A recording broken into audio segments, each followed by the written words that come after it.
மூத்த பத்திரிகையாளர் வெங்கடேஷ் சார் நம்மளோட இணைஞ்சிருக்கார். வணக்கம் சார். வணக்கம் சார். விஜய் அவர்கள் இப்போ பரபரப்பாக பேச்சுவார்த்தை நடந்துகிட்டு இருக்குது பனையூரில்.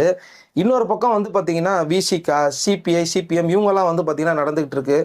ஆளுநர் பார்த்தீங்கன்னா என்ன பண்ணுறாருன்னா, விஜய்க்கு அவர் நியாயமாக பார்த்தா அவர் இந்நேரம் சிஎம்மாக பொறுப்பேற்க வைக்கிறதுக்கான எல்லா வேலையும் பண்ணியிருக்கணும். ஆனால் அதை விட்டுட்டு என்ன சொல்கிறாருன்னா, அதிமுகவும் திமுகவும் சேர்ந்து வந்தால் நான் அவர்களுக்கு பார்த்தீங்கன்னா ஆட்சி அமைப்பதில் பார்த்தீங்கன்னா நான் முன்னோடியாக இருப்பேன் அப்படின்ற மாதிரிலாம் சொல்கிறாரு சார். என்ன சார் அது?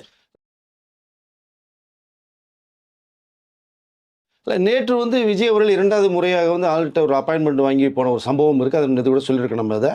அப்பொழுது 113 பேர் எங்களுக்கு இருக்காங்கிற விஷயத்தை சொல்லிவிட்டு எங்களுக்கு ஒரு வாய்ப்பு கொடுத்துருங்க, நான் சட்டசபையில் நாங்கள் தீர்மானிக்க போகிறோம் அப்படிங்கிற சொல்லிட்டு வரும்போது அப்போ தான் அவர் நீங்கள் 113 பேர் சொல்லிட்டீங்க, 118 பேரையும் நீங்கள் ஒரு லிஸ்ட்டு கொடுங்க எங்களுக்குங்கிற அளவுக்கு கேட்கப்பட்டதை ஆளுநர் அவர்கள் ஒரு பெரிய கூட சொல்லியிருக்காங்க. எஸ். அப்போ 118 எம்எல்ஏக்களும் கூட்டத்தை கண்மணியை நீ காட்ட வேண்டியதில்லை, நீ எனக்கு யாராங்க லிஸ்ட்டை கொடுங்க அப்படின்னு சொல்லி அனுப்பப்பட்ட ஒரு விஷயம் இருக்குது. பட் அதற்கு பிறகு அவர் யார் வேணாலும் ஆட்சி அமைக்கலாம்.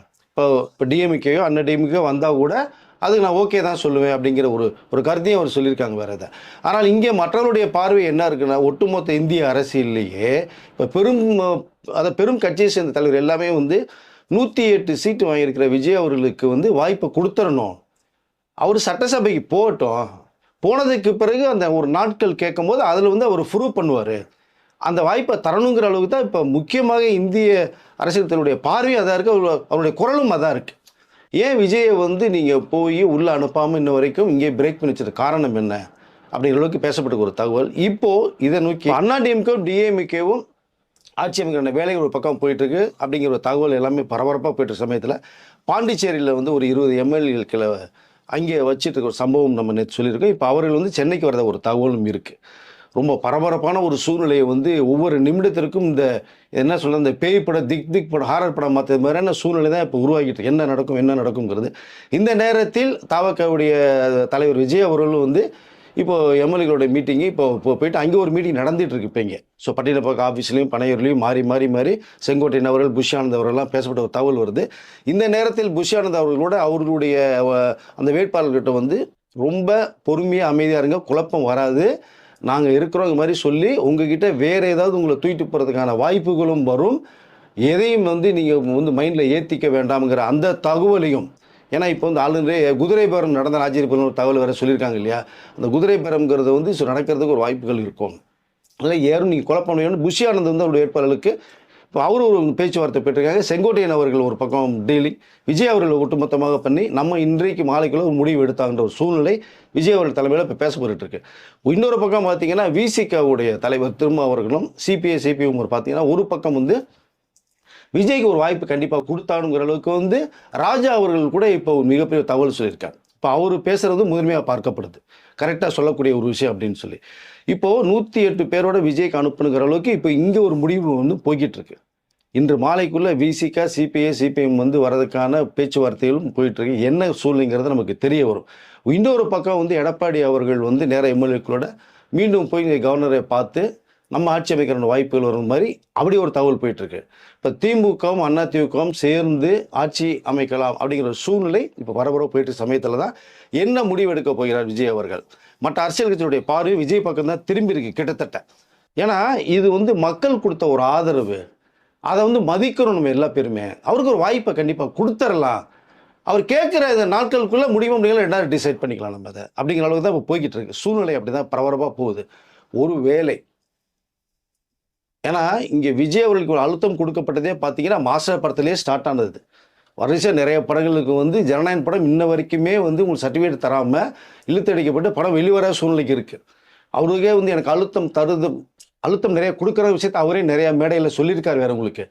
இப்போ ஆட்சி அமைக்கிறதுக்கான வாய்ப்பையும் தராமல் ஒரு அழுத்தம் தரப்படுறது அது நிச்சயம் மக்கள் பார்வைக்கு எல்லாருக்குமே தெரியும், அரசியல் கட்சியுடைய தலைவர்களுக்கு எல்லாருமே தெரியும். கூட்டணியில் வரலன்ற ஒரு காரணம். எஸ், யார் எந்த பக்கம் சாஞ்சிருக்காங்க அப்படின்னா அப்போ இவங்க 2 பேரும் சேர்ந்தாங்கன்னா யார் அப்படிங்கிற அளவுக்கான ஒரு விஷயமும் இந்த பக்கம் பேசப்பட்டு இருக்குது. அப்போ இவங்க 2 பேரும் சேர்ந்து ஆட்சி அமைச்சாங்கன்னா இப்போ விஜய் தானே பி டீம் சொல்லிட்டு இருக்காங்க, அப்போ இவங்கள பி டீம் சொல்ல ஆரம்பிச்சிட்டாங்க. அவர் எந்த டீமே இல்லைங்கிறத விஜய் தெளிவாக சொல்லியிருக்காரு. காங்கிரஸ் உள்ள வந்ததுக்கு அப்புறமா அது முடிவாயிடுச்சு சார். ஆமாம், ஏன்னா அவர் முன்னாடியே காங்கிரஸ் அழைக்கப்பட்ட ஒரு விஷயமும் இருக்குது. இப்போ எல்லாருடைய பார்வையுமே இப்போ ஏன் நீ முன்னாடியே வந்திருந்தேன்னு சாரிடம் 50 சீட்டை தரட்டி போயிருக்கலாமே நீங்கள், காங்கிரஸே லேட்டாக வந்தீங்கிற அளவுக்கு இருக்குது. சரி, எல்லாம் காலம் கடந்து போச்சு, விட்டுறலாம். பட் இன்றைய சூழலில் அப்படி ஒரு தகவல் விஜய் பக்கம். நான் யார் பக்கமே கிடையாது, ஒரு ஆள் தனியாக போயிருக்கீங்களோ தான் விஜயோடைய பரப்பு போயிட்டுருக்கு. இப்போ நினச்சா கூட அவர் எது வேணாலும் பண்ணலாம். ஆனால் மக்கள் நம்பி ஒரு விஷயத்தை பண்ணியிருக்கும் போது அவர்களுக்கு நான் நம்பிக்கை கொடுக்கணும்னு சொல்லி ஒரு மீட்டிங் போய்கிட்டு இருக்கு. ஒரு வேளை இன்றும், ஏன்னா இப்போ இந்த பீரியடு பார்த்தீங்கன்னா நாளை மறுநாள் பீரியடு முடியுது. தமிழக அரசனுடைய இந்த காலக்கெடு இருக்கு இல்லையா, 5 வருடம், அது ஞாயிற்றுக்கிழமையோட ஆட்டோமேட்டிக்காக முடியுது. இப்போ ஞாயிற்றுக்கிழமைக்குள்ளே நீங்கள் யார் ஆட்சி அமைக்கணுங்கிற ஒரு விஷயம் பரபரப்பாக பார்க்கப்பட்டு இருக்கு. யாராவது ஒருத்தர் பண்ணி ஆகணும். பண்ணலைன்னா ஆட்டோமேட்டிக்காக தமிழ்நாடு சட்டசபை கலைக்கப்படும். கலைக்கப்பட்டுச்சுன்னா கவர்னர் ஆட்சியும் இந்திய குடியரசு ஆட்சியுடைய ஆட்சியும் வந்துடும். அப்புறம் 6 மாதத்துக்கோ 1 வருஷத்துக்கோ போகும். அப்புறம் மீண்டும் ஒரு தேர்தல். அந்த தேர்தலை சந்திக்கக்கூடிய சூழ்நிலை மற்ற தலைவர்கள் யாருமே உடன்பாடு இல்லை. மீண்டும் ஒரு முறை போய் மக்களை பார்த்து அவர்களை தொந்தரவு பண்ணி பல கோடிகள் வேஸ்ட் ஆகும். ஆனால் அதுக்குள்ளே போக வேணாம் நினைக்கிறாங்க. விசிக அவர்களும் கம்யூனிஸ்ட் பார்ட்டி கூட அதுக்குள்ளே போக விரும்பல அவங்க.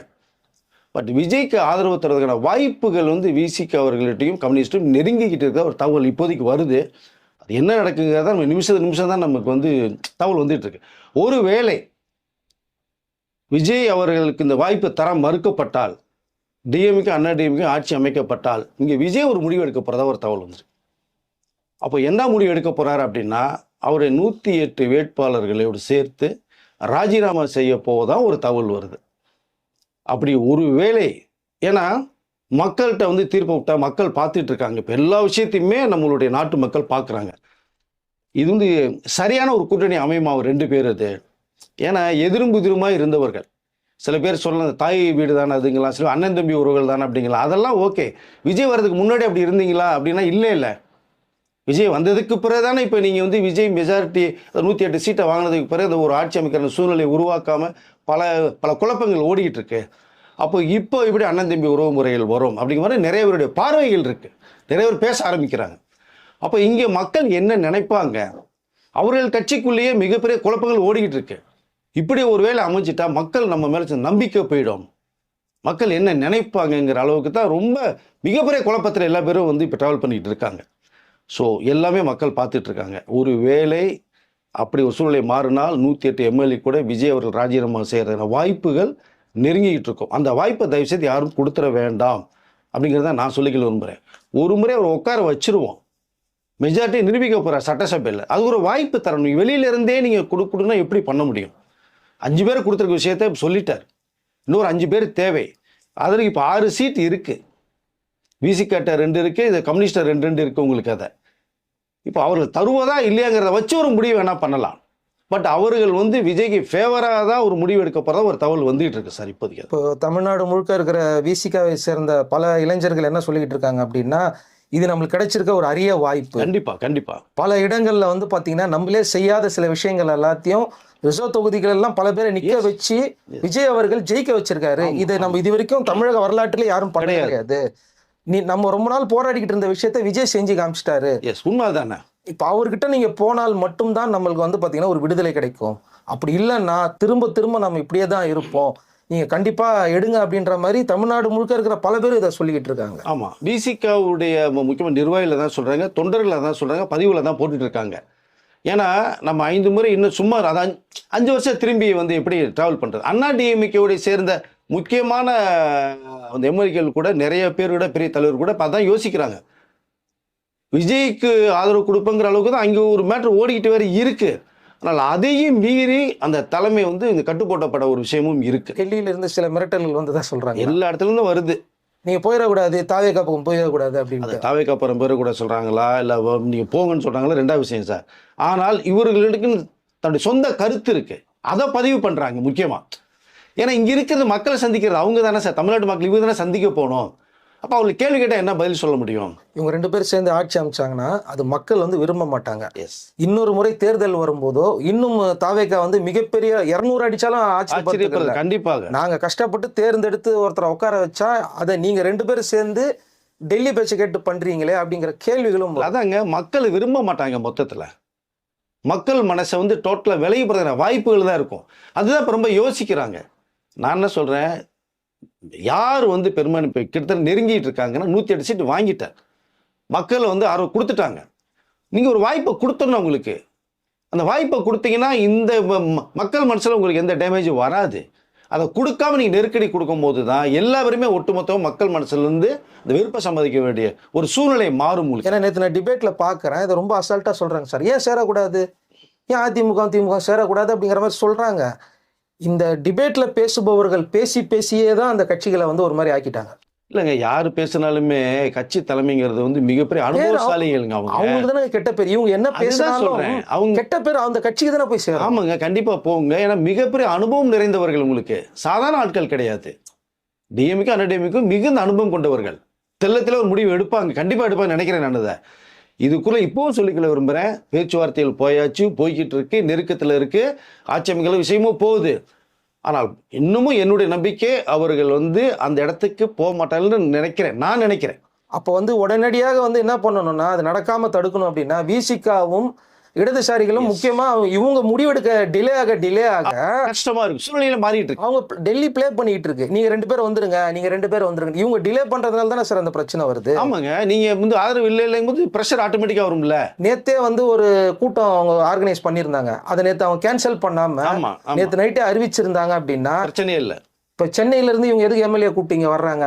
இல்ல அதுதாங்க, அந்த மாற்றத்தை ஏதோ ஒன்று வந்து போகுது அப்படின்னா நிச்சயமாக ஒரு நம்பிக்கை இழக்க நேரிடும் மக்கள் மத்தியில். அது எல்லாரும் முக்கியமான தலைவர்கள் எல்லாமே அது உணர்ந்திருக்காங்க. முக்கியமான காங்கிரஸ் நிர்வாகி சிதம்பரம் ஐயா கூட வந்து விஜய்க்கு ஒரு வாய்ப்பு கொடுத்துருங்கன்னு தான் சொல்றாங்க. டெல்லியில் காங்கிரஸ் உட்பட முக்கியமான சில அரசியல் கட்சி தலைவர்கள்லாம் வந்து விஜய்க்கு சட்டசபைக்கு அனுப்புடுங்கிற நோக்கத்தில் தான் பேசிட்டு இருக்காங்க. இப்போ காங்கிரஸ் வந்து இவர் கூட வந்ததுதான் பிரச்சனை அப்படின்னு சொல்லிட்டு எல்லாரும் பேசிட்டு இருக்காங்க. காங்கிரஸ் இல்லாமல் விஜய் அவர்கள் இருந்திருந்தால் இந்நேரம் அவருக்கு பதவி பிரமாணம் செய்து வச்சிருப்பாங்க. ஒன்ஸ் இவருக்கு வந்து சிஎம் பதவி கொடுத்துட்டாங்கன்னா ஆட்டோமேட்டிக் அலையன்ஸ் உள்ள வந்துடும். அதை தான் இவர்கள் செய்ய மறுக்கிறார்கள் அப்படிங்கிற மாதிரிலாம் சொல்றாங்க. ஏன்னா காங்கிரஸ் ஏற்கனவே கர்நாடகா கேரளான்னு கொஞ்சம் வந்துகிட்டே இருக்கு. தமிழ்நாட்டில் அவங்க வர்றது விரும்பலன்றாங்க. அதாங்க, இப்போ விஜய் அவர்கள் காங்கிரஸ் போனதுக்கு அப்புறம் பார்த்தீங்கன்னா இந்த உள்ளாட்சி தேர்தல், நாடாளுமன்றம், ராஜ்யசபை எல்லாத்திலுமே விஜயோட கூட்டணி வைப்பேன்னு சொல்லிட்டாங்க வெளிப்படையா. இப்போ இவர்கள் வந்து தேசிய கட்சிக்குள்ள விஜய் உள்ள போயிட்டாரு. இப்போ விஜய்க்கு இந்த ஒரு நடிகர்ன்ற அந்த ஒரு மாஸ் இருக்கிறதுனால மும்பையிலேருந்து டெல்லியில் வரைக்குமே ஒரு மிகப்பெரிய ஒரு கிரேஸ் இருக்கு. இப்போ லாஸ்ட் மந்த் சிபிஐ என்கொயரிக்கு டெல்லிக்கு போகும்போது எவ்வளோ வரவேற்பு கொடுக்கப்பட்டது, மக்கள் எவ்வளோ கூட்டம் வந்தான்றது உங்களுக்கு தெரியும். ஆட்டோமேட்டிக்காக வந்து நேஷனல் ஃபேஸாக மாறக்கூடிய வாய்ப்பு நிறைய உருவாகுது. அப்போ அது வந்து காங்கிரஸ் போனதால அது நடக்குது இது அப்படிங்கிற அளவுக்கான அந்த ஒரு பார்வையும் எல்லார்ட்டுமே இருக்காது. இது இவங்க நான் என்ன சொல்லிக்கல, ஒரு மாதிரி ஆதரவு 10 சீட்டு வேணுங்கும் போது ஆதரவு தெரிவிக்க வந்தது முதன்மை அவர்கள் வந்துட்டாங்க. அப்போ வரும்போது வரவேற்க தான் தோணும். ஏன்னா ஒரு நட்பு வேற உள்ள இருக்கு, நல்ல நட்பு இருக்கு.